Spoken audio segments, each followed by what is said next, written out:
তাহলে দিন ইসলাম পরিপূর্ণরূপে পালন করতে হবে, এই দায়িত্ব সবাই নিজের কাঁধে নিয়ে নেন।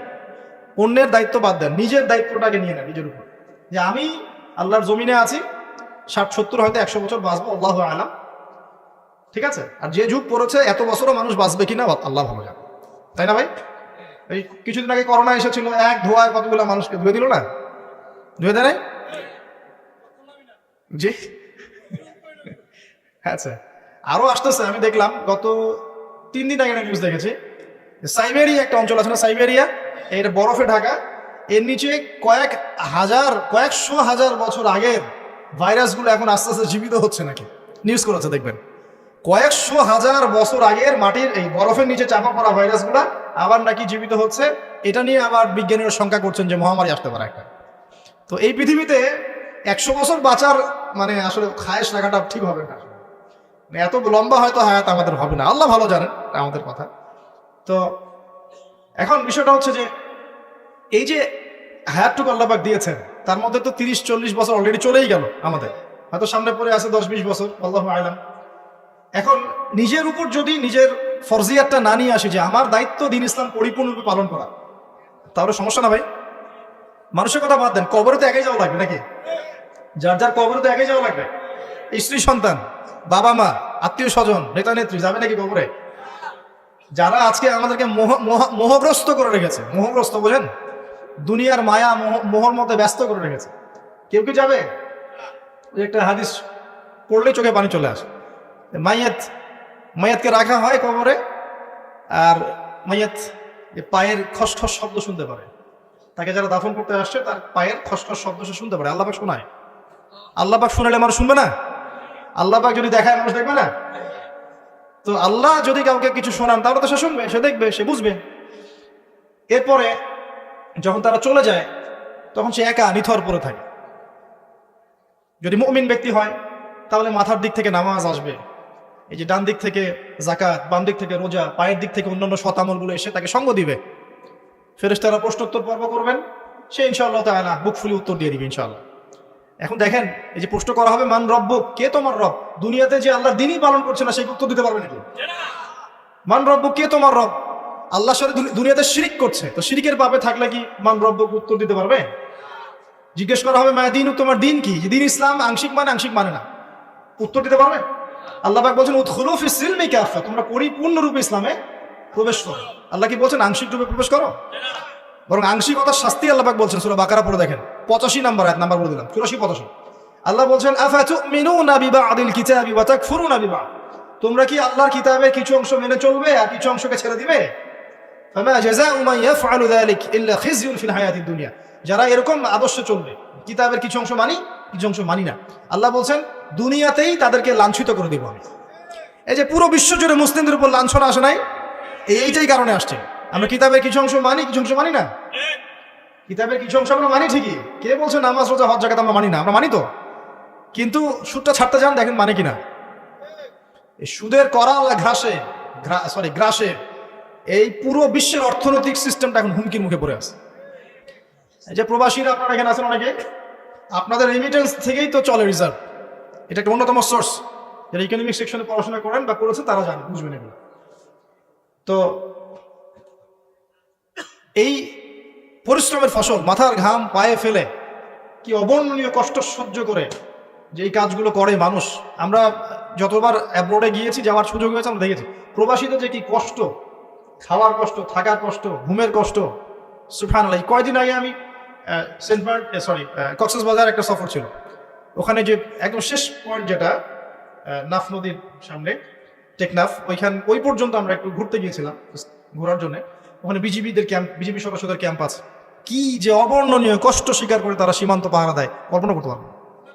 এত কষ্ট, 4 থেকে 5 ঘন্টা ঘুমানোর সময় পায়, 24 ঘন্টা কি 30 ঘন্টার মধ্যে। তার মধ্যে 1 ঘন্টা সময় দেওয়া হয়, 1 ঘন্টার মধ্যে তার খাওয়া, গোসল, তার ওই যে ইস্তেঞ্জা, তার বাসায় কথাবার্তা বলে 1 ঘন্টা। ওই যেখানে দাঁড়িয়ে আছে ওইখানেই দিন হচ্ছে রাত হচ্ছে। তো খুব ভালোবাসে তারা আমাকে, আলহামদুলিল্লাহ। আমাকে বলছে যে আপনার লেকচার শুনি, মাশাআল্লাহ। তো আমাদের এই কষ্ট, আমাদের কষ্টের কথাগুলো একটু বললেন মানুষকে। তো বললাম যে আপনাদের কষ্টের কথা মানুষকে বললে মানুষ বুঝবে না। কখন বুঝবে? যখন তাদেরকে ওই জায়গায় দাঁড় করা দেওয়া হয়। যারা উপরে আছে ওদেরকে একবার করে ডিউটি দেওয়াবেন, তাহলে বুঝবে যে কষ্ট কাকে বলে। বুঝতে পারেন নাই? সেনাবাহিনীর সদস্যদের যে কষ্ট, এগুলো আপনারা বুঝবেন না। পুলিশ প্রশাসনের বাইরে আছে না, যে কষ্ট করে, এই কষ্টগুলো মানুষ আসলে কি জন্য করছি আমরা এখন? উত্তর কি? যদি এই কষ্টের উদ্দেশ্য হয় শুধুই দুনিয়া, তাহলে এই কষ্ট দুনিয়াতেই শেষ হয়ে যাবে। আর যদি এই কষ্টের উদ্দেশ্য হয় দুনিয়া এবং পরকাল, যে আমি এর সাথে দিনের স্বার্থ জড়িত থাকে, প্রত্যেকটা সেকেন্ড আপনি নাকি পাবেন ইনশাআল্লাহ।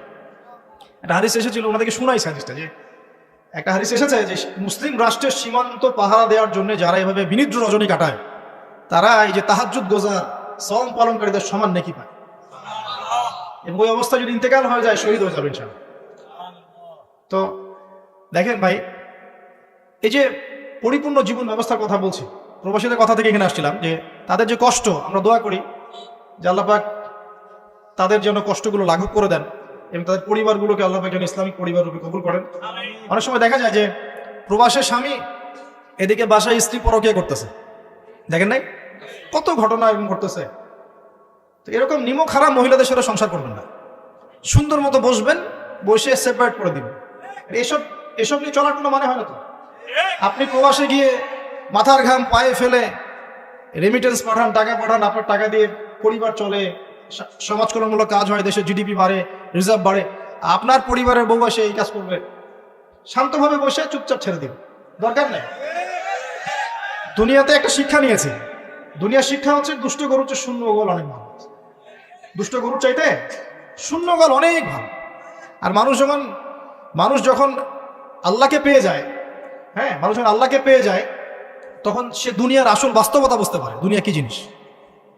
আলী রাদিয়াল্লাহু আনহুর একটা বই পড়ছিলাম, ওনার যে মানে দর্শনগুলা, ওনার যে চিন্তা ভাবনাগুলো, ওনার কিছু লেখা ছিল, কিন্তু এগুলো সব জায়গায় আসে নাই। এই বইগুলো সবাই পায় না কিন্তু, রেয়ার বই। তো ওখানে দুনিয়ার এক্সাম্পল দিচ্ছেন তিনি বলছেন দুনিয়া এমন জায়গা যেখানে কেউ যদি ডুব দেয়, সমুদ্রে ডুব দেওয়ার মতো জাস্ট ডুব দেয়, তাহলে তার আমল, যত নেক আমল, সব আমল কমে আসবে। এটা কিন্তু বাস্তব। দুনিয়াতে ডুব দিবেন আপনি, দেখবেন আপনার নেক আমলগুলো কমে আসতেছে। তিনি বলছেন দুনিয়া হচ্ছে সাপের মতো। কেমন? সাপের মতো। ধরতে নাকি খুব সফট লাগে, ধরতে খুব স্পর্শ করতে সফট মনে হয়, কিন্তু এর বিষ যদি একবার ঢুকে দেয় শরীরে, আর রেহাই নাই। কথাগুলোর গভীরতা অনেক বেশি। এক জায়গায় লিখছেন উনি যে আমি দুই শ্রেণীর মানুষকে নিয়ে খুব সমস্যা আছে। এক শ্রেণী হচ্ছে যারা জাহেল আবেদ, মানে ইবাদত করে, অনেক ইবাদত করে কিন্তু জাহেল, জ্ঞান নাই কিন্তু ইবাদত করে, এদেরকে নিয়ে আমি খুব সমস্যা আছে। আর এক শ্রেণী হচ্ছে যারা ব্যক্তিত্বহীন আলেম, এদেরকে নিয়ে আমি সমস্যা আছে। আলেম কিন্তু কোনো ব্যক্তিত্ব নাই, এই জন্য মানুষ তার কাছে আসে না, দূরে সরে যায়। ব্যক্তিত্বহীনতার কারণে অনেক আলেম থেকে মানুষ দূরে সরে যায়, কিন্তু একজন আলেম যদি ব্যক্তিত্বশীল হয়, মানুষ তার কাছে আসে। খেয়াল করে দেখবেন। তো উনি বলছেন আমি এই দুই শ্রেণীর মানুষকে নিয়ে সমস্যা আছে, আর পড়তে শুরু করলে মনে হয় যে পড়তেই থাকি। বলছেন যে আমি অনেক জায়গায় ঘুরলাম, অনেক কিছু দেখলাম, শুনলাম, বুঝলাম, শেষে গিয়ে বুঝলাম যে মানুষ শুধু স্বার্থের জন্যই মানুষের কাছে থাকে। বলছে তিনি বলছেন তুমি যদি ভালোবাসাকে বাড়াতে চাও তাহলে মানুষের সাথে খুব বেশি মেলামেশা করতে যাবে, একটু কম মেলামেশা করো, একটু দূরত্বে থাকো, তোমাকে মানুষ ভালোবাসবে। আর তুমি যদি খুব বেশি ডুব দাও না, তখন তোমার মূল্য আর ব্যক্তিত্ব নষ্ট হয়ে যাবে। এক একটা কথা কতগুলো বলে শেষ, অনেক আছে। এক পর্যায়ে তিনি ফাতিমা রাদিয়াল্লাহু আনহার যে ইন্তেকাল, এই ইন্তেকালকে নিয়েও দুটো লাইন লিখেছেন। এই লাইনগুলো পড়তে গিয়ে চোখ দিয়ে পানি চলে আসছে। তিনি বলছেন তোমাকে কতদিন দেখি না, কতদিন ছুঁয়ে দেখি না, কতদিন তোমার কাছে যাই না।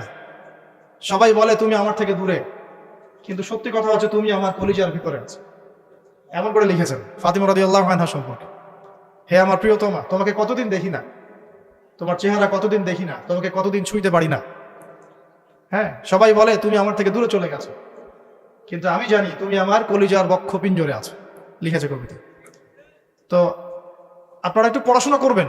স্পেশালি আমি আপনাদের এনকারেজ করি যে চার খলিফার জীবনী অবশ্যই পড়বেন। চার খলিফার জীবনী পড়বেন, সাহাবীদের জীবনী পড়বেন, তারা কিভাবে দিন শিখেছেন, বুঝেছেন, পালন করেছেন, প্রচার করেছেন, দিনের জন্য কত ত্যাগ স্বীকার করেছেন, এগুলো পড়বেন। আমি খুব রিকোয়েস্ট করি আপনাদেরকে যে আপনারা ইতিহাস পড়বেন। রাসূল সাল্লাল্লাহু আলাইহি ওয়াসাল্লামের জীবনী থেকে শুরু করে একদম অটোমান এম্পায়ার পর্যন্ত ইতিহাসগুলো পড়ে দেখেন, কিভাবে ইসলাম আজকে এই জায়গায় আসছে আপনি চিন্তাই করতে পারবেন। কত চড়াই উতরাই পেরিয়ে যে ইসলাম আজকে এই জায়গায় আসছে আপনি চিন্তাই করতে পারবেন। প্রিয় ভাইরা, আমাদের নবীজি সবচেয়ে ভালো মানুষ হওয়া সত্ত্বেও তাকে কিন্তু গালি খেতে হয়েছে এবং হত্যার চেষ্টাও করা হয়েছে। মনে রাখবেন, শুধু সৎ কাজের আদেশ করার নাম ইসলাম নয়, শুধু আংশিক বিষয় পালন করার নাম ইসলাম নয়, অসৎ কাজের নিষেধের নামও ইসলাম, এবং আল্লাহ নিষেধগুলো ছেড়ে দেওয়ার নাম ইসলাম।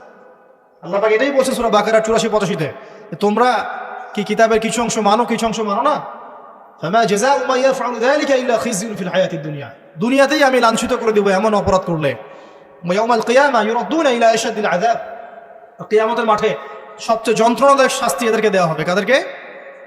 যারা কিতাবের কিছু অংশকে মানি, কিছু অংশ মানি না। পারি না পারি, আগে আকীদা পরিষ্কার রাখবো যে ইসলামে প্রত্যেকটা বিষয়ের হেদায়েত আছে, এটাই চূড়ান্ত দিন। এর বাইরে কোনো দিন আল্লাহর কাছে গ্রহণযোগ্য হবে না। কেউ চর্চা করলে তা কোশ্চিনকালও কবুল করা হবে না। এবার আসেন, এর ভিত্তি কি? এর ভিত্তি হচ্ছে দুইটা। কয়টা? দুইটা থেকে আরো দুইটা এসেছে। এই দুইটা হচ্ছে মূল। নবী সাল্লাল্লাহু আলাইহি ওয়াসাল্লাম বলছেন, তারাকতু ফিকুম আমরাইন, আমি তোমাদের মাঝে রেখে গেলাম মাত্র দুটো বস্তু। কয়টা বস্তু? দুটো বস্তু। লান তাদিল্লু মা তামাসসাকতুম বিহিমা, তোমরা কোশ্চিনকালেও পথভ্রষ্ট হবে না যতদিন পর্যন্ত এই দুটাকে আঁকড়ে ধরে থাকবে। কোন দুটা? এক নাম্বার আল কিতাবুল্লাহ, আল্লাহর কিতাব। দুই নাম্বার ওয়া সুন্নাতে নবীহি, তার নবীর সুন্নত। তো কোরআন এবং সুন্নত মিলেই কোরআন এবং হাদিস নয় কি? আচ্ছা, এখন আমাদের সামনে নবীজি নাই, আমাদের সামনে সাহাবায়ে কেরাম নেই, আমাদের সামনে তাবে তাবিঈন, চার ইমাম কেউই না, ওলামায়ে কেরাম আছেন, আর আমাদের সামনে আছে কোরআন এবং হাদিসের কিতাবগুলো। এই তো ইসলাম আমরা দেখছি, তাই না? এর বাইরে তো আমরা দেখতে পাচ্ছি না। সাহাবীরা না হয় সরাসরি নবীকে দেখে দিন পালন করেছে, তাই না?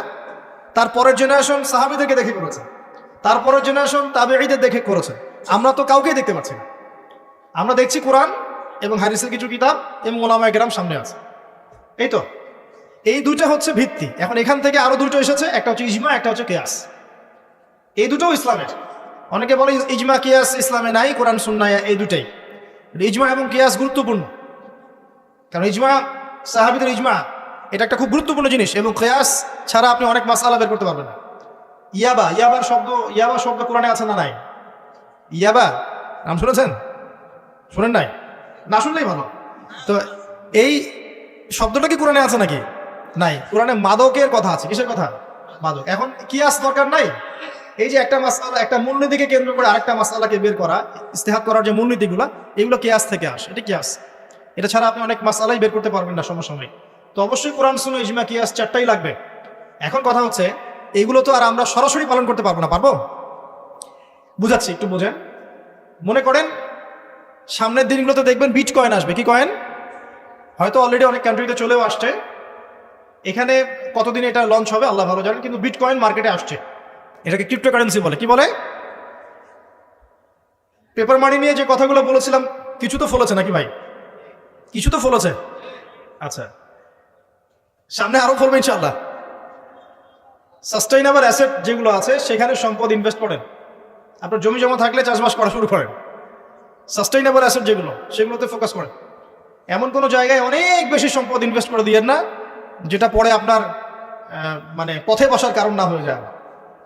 তো ক্রিপ্টোকারেন্সি মনে করেন চলে আসছে, এখন আপনি বোঝেন না ক্রিপ্টোকারেন্সি কি জিনিস, এটা হালাল না হারাম, এটা জায়েজ না জায়েজ, এগুলো মাসালা কি সবাই জানে? জানে কি? এটার জন্য কোরআন সুন্নাহর জ্ঞান লাগবে, ইকোনমিক্সের জ্ঞান লাগবে না, পড়াশোনা লাগবে। এখন সরাসরি কোরআন এবং হাদিসের বইগুলো চর্চা করে আপনি কি এর সমাধান বের করতে পারবেন কিনা? পারবেন? আপনার কি সেই জ্ঞান আছে, যোগ্যতা আছে? আর সেই যোগ্যতা কি সবার আছে? অল্প কিছু মানুষের থাকতে পারে, যারা ওলামায়ে কেরাম, তাদের এই যোগ্যতা। তাদের মধ্যেও হয়তো কিছু মানুষের নাও থাকতে পারে না, কিন্তু বরেণ্য ওলামায়ে কেরাম যারা, তাদের মাঝে এগুলো থাকবে ইনশাআল্লাহ। এখন আপনি কি করবেন? কোরআন সুন্নাহকে পালন করার স্বার্থে ওলামায়ে কেরামের দ্বারস্থ হবেন এবং তাদের কাছে মাসাইলগুলো জেনে নেবেন। তাহলে আপনি একা একা চর্চা করে বিভ্রান্ত হওয়ার সুযোগ থাকবে না। এই বিষয়টা খেয়াল রাখবেন। এখন নতুন কিছু ফিতনা আসছে, যে কিছু মানুষ, সবাই না, অল্প কিছু মানুষ কোরআন সুন্নাহ নিজে নিজে পড়াশোনা করেই সব কিছু সমাধান বের করতে চাচ্ছে। এটা ঠিক না। সবকিছুর সমাধান বের করতে হলে মুস্তাহিদ হতে হবে, আর সবাই মুস্তাহিদ হতে পারবে না। সবাই কি আবু হানিফা রাহিমাহুল্লাহ হতে পারবে নাকি? সবাই কি ইমাম শাফিঈ হবে নাকি? সবাই কি আহমদ বিন হাম্বল হতে পারবে? সবাই কি ইমাম মালিক হতে পারবে? পারবে না। অতএব জ্ঞান চর্চার স্বার্থে, দিন পালনের স্বার্থেই ওলামায়ে কেরামের দ্বারস্থ হতে হবে, হকপন্থী ওলামায়ে কেরাম। এমন ওলামায়ে কেরামের কাছে আবার যায় না যার সকালে চা খাওয়ার সময় একটা ফতোয়া থাকে, বিকেলবেলা একটা মাইর খায়, রাত্রে ফতোয়া আবার উল্টা যায়। এই জায়গায় আবার দেখেন, তাহলে সমস্যা। ঠিক আছে? তো আল্লাহ পাক আমাদের বরেণ্য ওলামায়ে কেরামদেরকে হেফাজত করুন, দোয়া করি, এবং তাদের নেক হায়াতে বরকত দান করুন, এবং তাদের মাধ্যমে দিনের আরো বড় বড় খেদমত আঞ্জাম দেওয়ার তৌফিক আল্লাহ পাক দান করুন। এবং যুব সমাজকে রিকোয়েস্ট করবো, আপনারা ডিটাচড হয়ে থাকবেন, ওলামায়ে কেরাম থেকে ডিটাচড হয়ে আপনারা দিন পালন করতে যাবেন না, তাদের সাথে সম্পর্ক রেখেই দিন পালন করবেন ইনশাআল্লাহ। আল্লাহ সহজ করবেন। এখন এই ভিত্তি পেয়ে গেলাম, এবার শেষ করার আগে আমি মূলনীতিগুলো বলে শেষ করছি।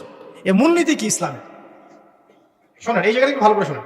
নবী সাল্লাল্লাহু আলাইহি ওয়াসাল্লাম বসে আছেন মসজিদে, একজন ব্যক্তি আসলেন, ব্যক্তির গায়ে ধবধবে সাদা জামা, চুলগুলো কুচকুচে কালো, এবং তাকে মদিনার কেউ চিনে না। লা ইউরা আলাইহি আসারুস সাফর, তার গায়ে সফরের কোনো চিহ্ন দেখা যাচ্ছে না। তিনি আসলেন, এসে নবী সাল্লাল্লাহু আলাইহি ওয়াসাল্লামের হাঁটুর সাথে হাঁটু লাগিয়ে দিয়ে বসে পড়লেন। বসে নবীজিকে 4টা প্রশ্ন করলেন। কয়টা প্রশ্ন? 4টা। তার মধ্যে প্রথমটা হচ্ছে আখবিরনি আনিল ইসলাম, হে মুহাম্মদ সাল্লাল্লাহু আলাইহি ওয়াসাল্লাম, আমাকে ইসলাম সম্পর্কে বলো যে ইসলাম কি, ইসলাম কি জিনিস, ইসলামের ব্যাখ্যা কি, সংজ্ঞা কি?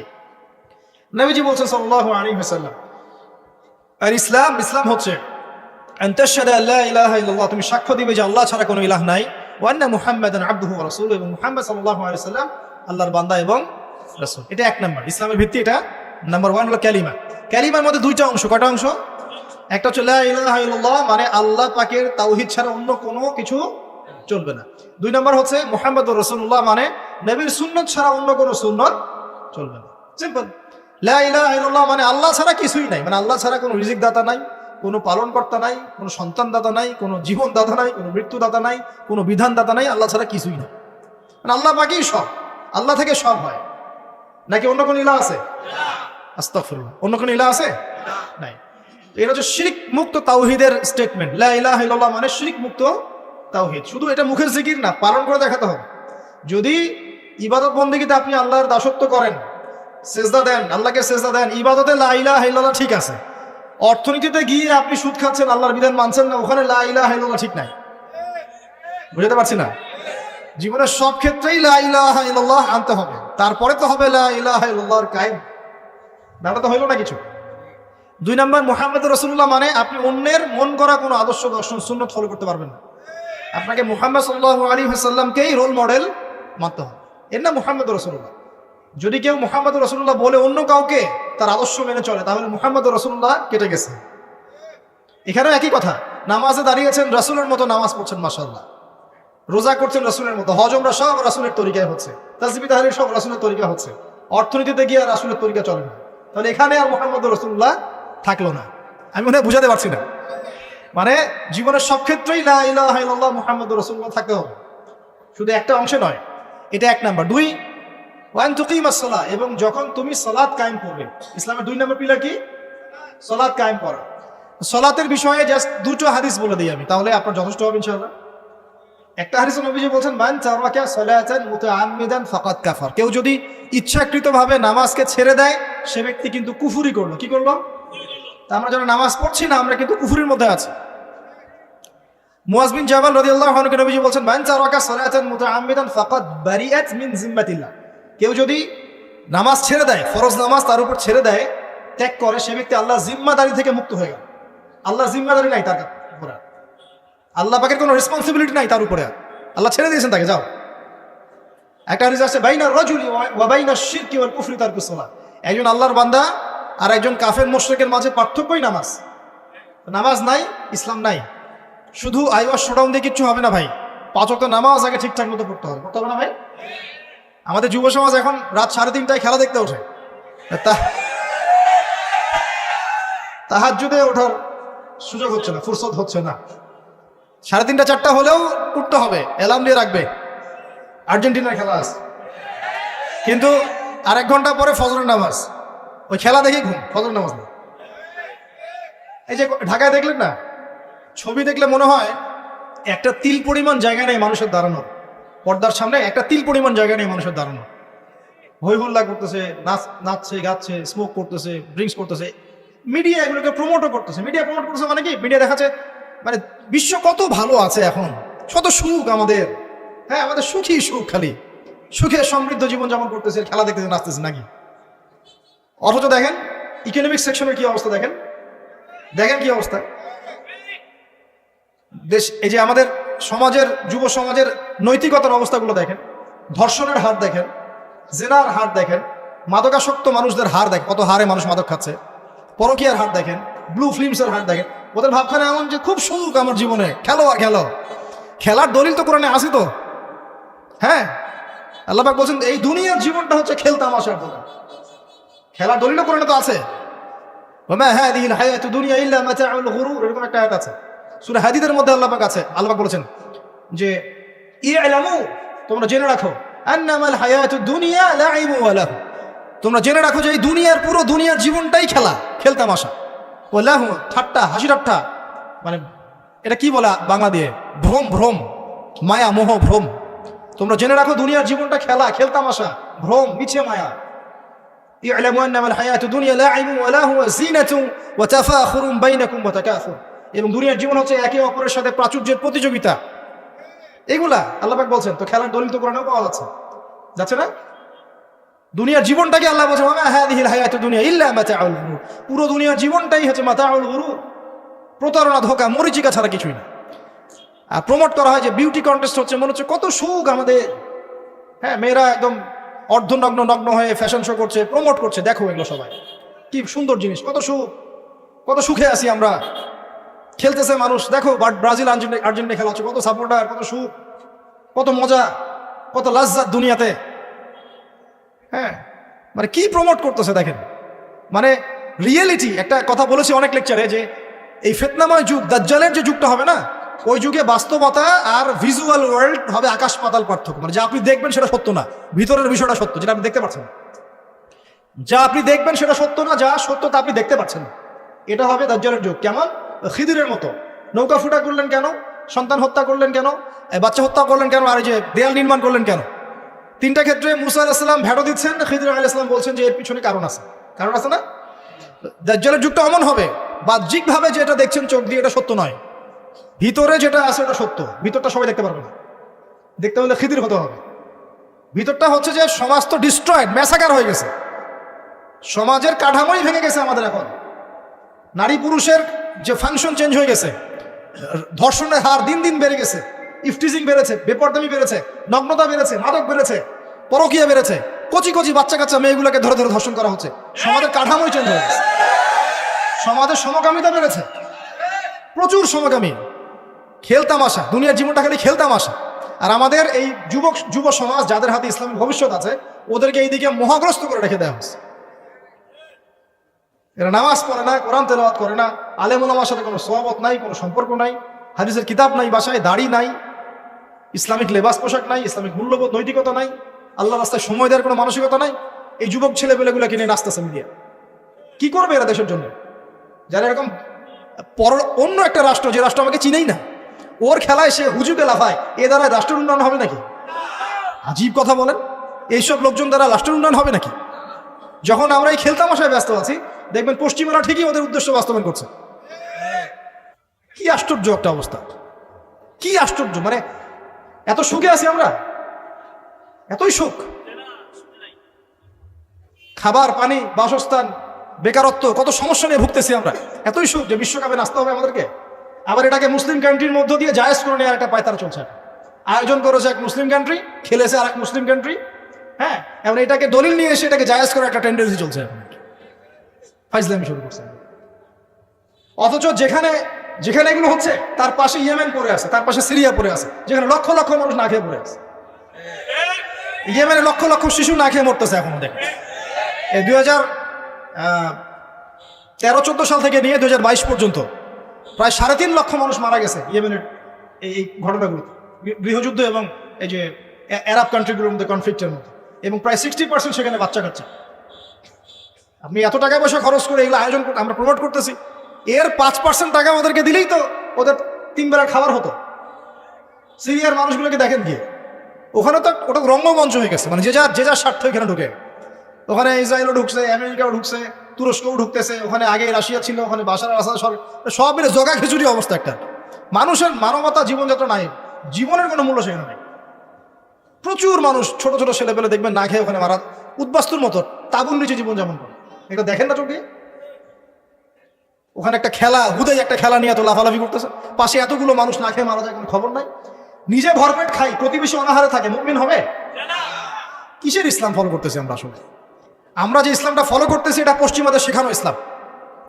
আমরা রাসূলুল্লাহ সাল্লাল্লাহু আলাইহি ওয়াসাল্লামের শেখানো ইসলাম ফলো করতেছি না। আমার স্ট্রেট কাট কথা একদম। আমরা যে ইসলামটা ফলো করতেছি এটা হচ্ছে পশ্চিমাদের শেখানো ইসলাম। রাসূলুল্লাহ সাল্লাল্লাহু আলাইহি ওয়াসাল্লামের ইসলাম ফলো করলে আজকে আমাদের অবস্থাগুলো হতো না। আল্লাহ পাক আমাদেরকে বোঝার তৌফিক দান করুন। আমি শুধু ফাযাক্কির ইন্নামা আনতা মুযাক্কির। আল্লাহ পাক যে বলেছেন তুমি উপদেশ দাও, তুমি শুধু উপদেশ দাতা, লাস্তা আলাইহিম বিমুসাইতির। কারো প্রতি তুমি দারোগা নাও, আমরাও কারো প্রতি দারোগা নই। কিন্তু পুরো বিশ্বের প্রেক্ষাপটটাকে কোরআন সুন্নাহ দিয়ে ব্যাখ্যা করার দায়িত্ব আমাদের। কেউ গ্রহণ করলে করবে, না করলে করবে না। তার কবরে সে যাবে, আমার কবরে আমি যাবো, সিম্পল, শেষ। এটা সত্যটা স্পষ্ট করতে হবে। প্রিয় ভাইয়েরা, পরিপূর্ণ দিন পালন করেন। যুবকদেরকে বলবো, দেখুন শেষ করার আগে বলে দেই, নামাজ ছাইরেন না, লা ইলাহা ইল্লাল্লাহর উপর থাকেন, মুহাম্মদ রাসূলুল্লাহ